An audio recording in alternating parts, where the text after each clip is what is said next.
Muli pong binuhay sa Kamara ang usapin kaugnay sa batas kontra political dynasty. Suportado raw ito ni House Speaker Faustino D. Balitang hatid ni Tina Panganiban Perez. Panahon na upang harapin ang isa pang usapin na matagal nang nakasaad sa ating konstitusyon, ang pagpapatupad ng batas laban sa political dynasty. Mismong si House Speaker Faustino D. III ang nagbanggit ng probisyon sa saligang batas na nagbabawal sa mga political dynasty. Pero nakalagay rin kailangang tukuyin ng isang batas ang definisyon nito, bagay na 38 taon nang hindi nililikha ng Kongreso.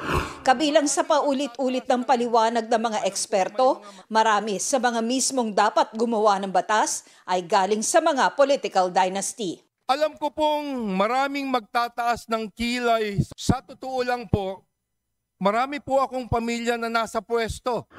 14 na kamag-anak ng House Speaker ang nasa gobyerno rin ayon sa idineklara niyang Statement of Assets, Liabilities and Net Worth. Kabilang dyan ang anak niyang kongresista rin, anak na mayor at isang manugang na mayor din. May mga kapatid din siyang board member sa distrito o mayor at mga pamangking kongresista o mayor. Aabangan ngayon kung paano makukumbinsi ng speaker ang mga kasama na magpasa ng batas na maaaring magbawal sa pagtakbo sa eleksyon ng karamihan sa kanila.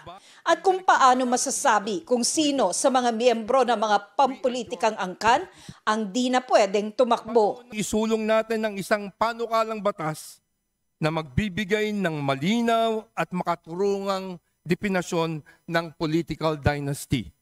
Ngayon pala, may mga mungkahi ng definisyon sa mga anti-political dynasty bill na inihain na ng ilang mambabatas. May incumbent kang kamag-anak, gusto yung tumakbo sabay. Pag ikaw ay magsasucceed sa isang posisyon na kamag-anak mo or meron kang kamag-anak na nag-hold pa ng ibang posisyon. Kapag hindi sila nag-agree dito, ibig sabihin baka guilty. May mga katulad ng panukalang inihain ang 6 na iba pang mambabatas. Pagpunto ng isa, galing sa political family mismo ang Pangulo at ang Vice-Presidente. Ang hamon ko kay Pangulong Marcos, kung gusto mo talaga ng reforma, dapat magsimula ka sa iyong sariling pamilya. Ganon din si BP Sara. Kung para sa bayan siya at hindi sa supremacy ng political family nila. Sinimula na rin itong talakayin ng House Committee on Constitutional Amendments bagamat hinihintay pang ma-refer sa committee ang ilan sa mga panukala. Tina Panganiban Perez, nagbabalita para sa GMA Integrated News. Susubukan pang makuhana ng reaksyon sina Pangulong Bongbong Marcos at Vice President Sara Duterte kaugnay sa hamon ni Congressman Edgar Erice na simulan sa sariling pamilya ang laban kontra political dynasty.